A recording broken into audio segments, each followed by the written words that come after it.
Hi everyone, welcome to digital GK classes. So अभी आप सभी का जो सोशल साइंस का चैप्टर वाइज वन लाइनर है उस पर मैं काम कर रही थी। तभी आप सभी के बहुत सारे मैसेज 2 से 3 दिनों के हैं, क्योंकि बीच में दिवाली भी था। दिवाली के बाद से वैसे भी आपके पास ज़्यादा समय बचा नहीं है, केवल 1 महीने का समय है। और इस 1 महीने के समय में अगर आज से भी आप तैयारी शुरू करते हैं तो भी आपकी जो है काफ़ी अच्छा खासा आप स्कोर कर लेंगे। बहुत सारे मैसेज आ रहे थे कि थ्योरी पोर्शन को किस तरीके से तैयार करें, आज से हमने पढ़ाई स्टार्ट की है या फिर केवल क्या जो प्रीवियस क्वेश्चन से ही हम स्कोर कर सकते हैं, स्ट्रैटेजी बता दीजिए या फिर ट्रिक्स। तो आज मैं आप सभी के लिए 5 ट्रिक्स लेकर आई हूं। अगर आपने इसे फॉलो किया तो आपका स्कोर काफी अच्छा आएगा। और कुछ दिनों के बाद ही मेरा जो चैप्टर वाइज वन लाइनर वाला है वो भी आपको मिल जाएगा, तो चैनल पे जुड़े रहें। और मैं आपको सोशल साइंस पढ़ाती हूँ, तो सोशल साइंस की डेली क्लासेस शाम को 6 बजे होती है। इवन सोशल साइंस में जो है पिछली बार भी बहुत सारे स्टूडेंट्स जितने लोगों ने भी नोट्स लिया था सभी का सोशल साइंस से पास हो गया। अगर आप भी चाहते हैं कि आपका सोशल साइंस में स्कोर अच्छा है तो आप नंबर पे मैसेज करके नोट्स ले सकते हो। हिंदी इंग्लिश दोनों मीडियम में है। मेरे खुद के ही नोट्स हैं जिसको मैंने अब टाइप कर दिया है ताकि हैंडराइटिंग वाली भी कोई दिक्कत ना हो। ठीक है, तो चलिए स्टार्ट करते हैं। देखिए, सबसे पहले तो अगर आपने आज से तैयारी स्टार्ट की है तो अब आपको अपने आवर्स भी बढ़ाने होंगे। ठीक है, 6 से 7 घंटे, क्योंकि आपके पास ज्यादा समय बचा नहीं है। और आपका पेपर ऑन पेपर टू, अगर आप दोनों पेपर देने जा रहे हो तो फिर आपको जो है रूटीन अपना जो है अच्छे से सेट करना होगा। क्योंकि ऐसा नहीं है कि आज आप पढ़ रहे हो, 1 दिन नहीं पढ़ रहे हो, फिर 2 दिन पढ़ रहे हो, 3 दिन नहीं पढ़ रहे हो। इससे फिर आपको बहुत दिक्कत हो सकती है। तो सबसे पहले तो आप अपना टाइम टेबल बनाइए। और एक चीज और मैं बोलूंगी कि अगर आप डायरेक्ट ये सोचेंगे कि सिर्फ मैराथन देखकर एग्जाम से 7 दिन पहले या 10 दिन पहले सिर्फ मैराथन देखकर हो जाएगा, अभी भी कुछ लोग यूट्यूब पे मैराथन ही ढूंढते होंगे, तो इसमें आपको बहुत बड़ी दिक्कत हो सकती है। क्योंकि अगर आपका कॉन्सेप्ट क्लियर नहीं है और सिर्फ आप क्वेश्चन कर रहे हैं तो फिर जरूरी तो नहीं है ना कि वही सेम लाइन आपको एग्जाम में देखने को मिलेगी। हो सकता है कि उसको थोड़ा मॉडिफाई कर दिया जाए या स्टेटमेंट थोड़े बढ़ा दिए जाए, कुछ भी क्वेश्चंस के ऑप्शंस को काफी ज्यादा ट्रिकी कर दिया जाए, तो फिर आपको दिक्कत होगी। इसीलिए मैं बोलूंगी कि अगर आप आज से भी अगर आप पढ़ाई स्टार्ट कर रहे हैं तो सबसे पहले तो आप एनसीईआरटी पे फोकस कीजिए, 1 to 5 एंड 6 to 8 दोनों की। दूसरा काम आपको क्या करना है, जो पैडागोजी वाला पोर्शन होता है। देखिए, पैडागोजी में अगर आप अच्छा स्कोर करना चाहते हैं तो इसके लिए आपको कोई थ्योरी रटने की जरूरत नहीं है। इसके लिए सिंपल सी एक चीज है कि आप 10 साल के प्रीवियस क्वेश्चंस के सारे पैडागोजी हर एक सब्जेक्ट वाइज कर लो, आपका पूरा का पूरा पैडागोजी तैयार हो जाएगा। बिकॉज पैडागोजी में जो स्कोर आते हैं ना वो सिर्फ और सिर्फ प्रैक्टिस पे। ठीक है, तो ये चीज आपको ध्यान से आपको याद रखना है। क्योंकि बहुत सारे स्टूडेंट्स अभी भी ये सोचते हैं कि पैडागोजी का कोई थ्योरी मिल जाए, उसको रट लेंगे तो हमारा स्कोर अच्छा आ जाएगा। तो ये आपकी बहुत बड़ी गलतफहमी है, ऐसा बिल्कुल भी नहीं होता है। पैडागोजी में स्कोर लाने के लिए आपको ज्यादा से ज्यादा क्वेश्चंस की प्रैक्टिस करनी है। ठीक है, मान लीजिए अगर आपने बिल्कुल भी नहीं पढ़ा है, जैसे कुछ लोग मैसेज करते हैं कि हमने तो मैथ साइंस बिल्कुल भी नहीं पढ़ा है, सोशल साइंस बिल्कुल नहीं पढ़ा है, हिंदी इंग्लिश भी बिल्कुल भी नहीं पढ़े हैं, तो क्या अभी भी कर सकते हैं? जी हाँ, बिल्कुल कर सकते हो। अगर आपको सच में शुरुआत करनी है तो आज से अभी से सबसे पहले आप सिलेबस देखिए, 1 to 5 6 to 8 अगर आपने दोनों भरा है तो। अदरवाइज अगर आपका सिर्फ एक है तब तो बहुत ही आसान है, आपको डेली 3 से 4 घंटे ही देने हैं, आपका अच्छे से तैयार हो जाएगा। अगर मैं आपके इसमें ट्रिक की बात करूं तो देखिए, ये उनके लिए भी है, मान लीजिए किसी का एनसीईआरटी पोर्शन पूरा कंप्लीट हो चुका है या फिर कुछ लोग करने ही वाले हैं, तो सबसे पहले आपको ध्यान देना है कि आप प्रीवियस क्वेश्चंस करिए। क्योंकि अब ये जो नवंबर वाला मंथ है इसमें भी अगर आप सोचोगे कि नई नई चीजें ही बस पढ़ते रहें, रिवीजन कुछ करें ना, कुछ प्रैक्टिस ना करें, फिर स्कोर भी अच्छा आ जाए, तो ये बिल्कुल भी नहीं होता है। तो आज से अभी से आपको डेली जो है 150 क्वेश्चंस की प्रैक्टिस करनी है। एंड 150 क्वेश्चंस में जो भी आपकी गलतियां होती हैं आपको कॉपी पे नोट करना है। आप ये भी कर सकते हैं कि 1 by 1 जो है क्वेश्चन आंसर के फॉर्म में लिख सकते हो। इससे क्या होता है कि आपको आगे चल के भी जब एग्जाम से कुछ दिन पहले आप अपने 3 से 4 पेज के जो नोट्स है ना उसको रिवीजन करने में काफी आसानी हो जाती है। ठीक है, मान लीजिए ये 3 से 4 पेज है, इसमें मैंने पूरा वन लाइनर बना लिया, अब इसको रिवीजन मैं आराम से कर सकती हूँ। ठीक है, दूसरा इसमें एक ये फायदा होता है कि आपको पता चल गया कि अच्छा ये मेरा टॉपिक वीक है, इसको मैं दोबारा से पढ़ लेती हूँ। तो पहला आपको काम यही करना है कि आपको डेली प्रैक्टिस करनी है, डेली एनालिसिस करना है एंड क्वेश्चन आंसर जरूर लिखना है। ये गलती मत करना कि बस अच्छा ठीक है अभी याद कर लिया है, 4 दिन बाद भूल जाएगा। दूसरा है जो कि मोस्ट इंपॉर्टेंट है और वो है पैसेज। देखिए क्या होता है ना कि 150 क्वेश्चंस करते भी हैं तो भी हम पैसेज को सीरियसली नहीं लेते हैं।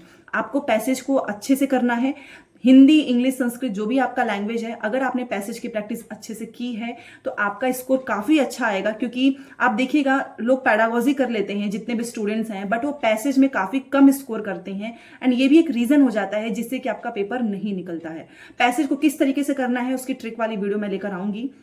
बहुत ही सिंपली आपको समझा दूंगी, और अगर आपने उस चीज को फॉलो किया तो सच में आपका पैसेज में काफी अच्छा नंबर आएगा। तो पैसेज आपको हर हाल में करना है, ठीक है। पहला प्रीवियस क्वेश्चंस की हर दिन प्रैक्टिस करनी है, दूसरा है पैसेज, ठीक है। ये नहीं कि पैसेज को बस तुक्का मार रहे हैं अभी भी घर बैठे भी कि अरे चलो बाद में कर लेंगे, ये बिल्कुल भी नहीं करना है। एंड थर्ड जो कि मोस्ट इंपॉर्टेंट है, पैडागोजी को सॉल्व करने का। देखिए आपको पता है कि इसमें पैडागोजी का पोर्शन काफी ज्यादा होता है, चाहे वो मैथ साइंस हो, सोशल साइंस हो, हर एक सब्जेक्ट में सीडीपी में पैडागोजी को सॉल्व करने के लिए अगर मैं आपको बोलूं तो हमेशा पॉजिटिव एटीट्यूड रख के करना है। कुछ टैग वर्ड्स भी होते हैं जो कि मैं आपको बता दूंगी, पिछले साल भी मैंने बताया था। अगर वो टैग वर्ड्स को भी अगर आप ध्यान में रख के ऑप्शंस करते हैं तो आंसर आपका आराम से आ जाएगा। पैडागोजी को सॉल्व करने की एक ही ट्रिक होती है, बच्चों से रिलेटेड ही पूछते हैं कि आपको बच्चों के बारे में हमेशा पॉजिटिव रहना है, अच्छी चीजें सोचनी है। कुछ भी ऑप्शंस में नेगेटिव अगर बच्चों से रिलेटेड है तो वो ऑप्शन तो कभी होगा ही नहीं। इस चीज का भी आपको ध्यान रखना है, ठीक है। एंड नंबर 4 जो कि मुझे लगता है कि इस पे आप सभी को ध्यान देना चाहिए, वो है आपका स्पीड टाइम मैनेजमेंट। देखिए हर साल ये होता है कि क्वेश्चंस आपको आते हुए भी आप नहीं अटेम्प्ट कर पाते हो, और सिर्फ इसका रीजन ये होता है कि आपने प्रैक्टिस नहीं की है। 2.5 घंटे का पेपर होता है फिर भी आपके क्वेश्चंस पूरे नहीं हो पाते हैं। तो आप अपना कैलकुलेट कीजिए कि आप क्वेश्चंस 150 क्वेश्चंस कितने टाइम में कर रहे हो, क्या 2 घंटे लग रहे हैं, 3 घंटे लग रहे हैं। स्पीड को मेंटेन कीजिए। तो टाइम मैनेजमेंट और स्पीड आपका सिर्फ और सिर्फ प्रैक्टिस से ही आएगा। अगर आप डेली प्रीवियस क्वेश्चंस कर रहे हैं तो आपका काफी अच्छा खासा स्पीड हो जाता है, आप 2 घंटे में भी आराम से कर सकते हो।